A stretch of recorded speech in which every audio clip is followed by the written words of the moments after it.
Hello, I'm Sophie. Today we're baking the Queen of British Cakes, a classic Victoria sponge. We start with the heart of the cake, creamy, softened butter and fine golden sugar. Cream them together until the mixture is as light and fluffy as a summer cloud.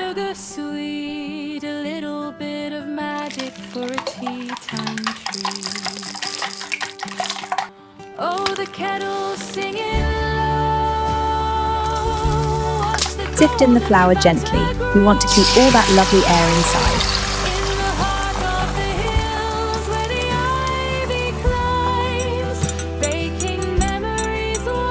Divide the mixture between your tins. Even layers make for a beautiful, balanced finish. A British dream in every bite.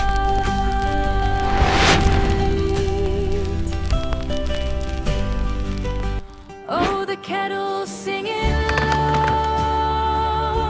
Watch the golden batter grow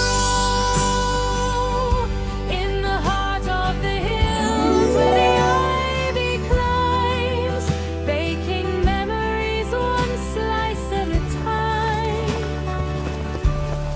Warm and bright. A final dusting of sugar and we're done. Join me tomorrow for more baking. Dream in every Please subscribe to my YouTube channel.